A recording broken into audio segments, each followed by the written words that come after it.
रणवीर इलाहाबादी और कॉमेडियन समय रैना का नाम फिर सोशल मीडिया पर चर्चाओं में है। चर्चाओं की वजह है सुप्रीम कोर्ट की एक टिप्पणी। बता दें कि सुप्रीम कोर्ट ने रणवीर इलाहाबादी और मशहूर कॉमेडियन समय रैना को जमकर फटकार लगाई है। रणवीर इलाहाबादी और समय रैना को दिव्यांगों पर असंवेदनशील टिप्पणी करने के मामले में सुप्रीम कोर्ट ने जमकर फटकार लगाई। रणवीर इलाहाबादी और समय रैना ने दिव्यांगों को लेकर कुछ ऐसे कमेंट किए जिसके बाद से उनकी परेशानियां आज तक खत्म होने का नाम नहीं ले रही हैं। 25 अगस्त को सुप्रीम कोर्ट ने सुनवाई के दौरान रणवीर इलाहाबादी और समय रैना की जमकर क्लास लगाई। ये सब सुनकर आपके मन में भी सवाल आ रहा होगा कि आखिर सुप्रीम कोर्ट ने रणवीर और समय पर क्या क्या टिप्पणी की। बातों को न घुमाते हुए आइए आपको पूरा मामला बताते हैं। दरअसल सुप्रीम कोर्ट ने SMA कौर फाउंडेशन द्वारा दायर एक याचिका पर सुनवाई की। जानकारी के मुताबिक SMA कौर फाउंडेशन ने याचिका दायर की थी जिसमें आरोप था कि कुछ कॉमेडियन विकलांग लोगों के बारे में अनुचित और अपमानजनक चुटकुले करते हैं। ऐसे में सुप्रीम कोर्ट ने सुनवाई के दौरान रणवीर और समय की जमकर क्लास लगाई। अब आप जरूर सोच रहे होंगे कि इस मामले में आखिर सुप्रीम कोर्ट ने क्या कहा।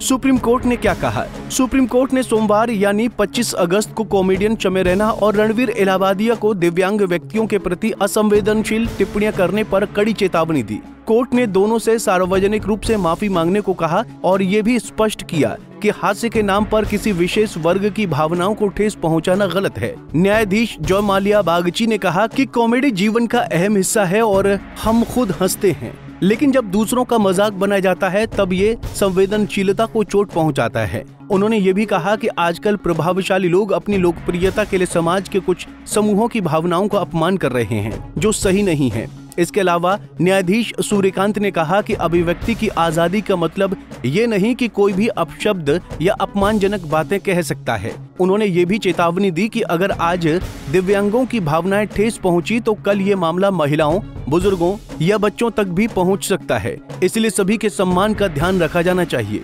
सुप्रीम कोर्ट ने निर्देश दिया कि समय रैना और रणवीर इलाहाबादिया अपनी सोशल मीडिया और YouTube चैनल पर माफी जरूर मांगें। इसके अलावा नवंबर में अगली सुनवाई होगी जिसमें जुर्माने की राशि तय की जाएगी। ये जुर्माना दिव्यांग समुदाय के कल्याण में लगाया जाएगा।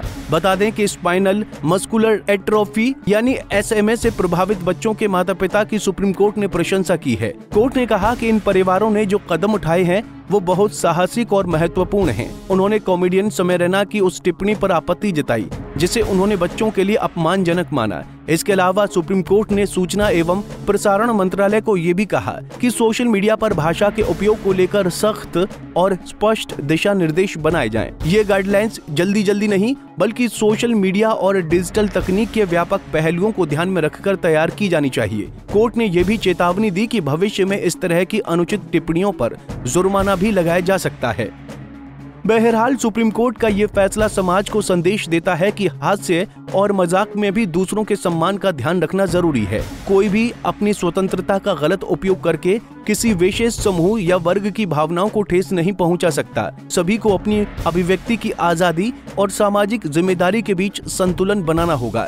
सुप्रीम कोर्ट ने इस मामले में न केवल कानूनी पहलुओं पर विचार किया बल्कि सामाजिक नैतिकता और सार्वजनिक प्रभाव को भी प्रमुखता दी है। सुप्रीम कोर्ट के फैसले से समाज को स्पष्ट संदेश गया है कि कॉमेडी स्वतंत्रता का प्रयोग करते हुए संवेदनशीलता, गरिमा और सामाजिक जिम्मेदारी को नजरअंदाज नहीं किया जा सकता। खैर, इन सभी बातों में एक बात तो तय है कि सुप्रीम कोर्ट का ये फैसला दिव्यांगजनों का सम्मान दिलवाने में अहम साबित होगा। Bureau report, Punjab Kesari TV. हमसे जुड़े रहने के लिए हमारे YouTube चैनल को सब्सक्राइब करें और नई वीडियो की नोटिफिकेशन के लिए बेल आइकॉन को दबाएं।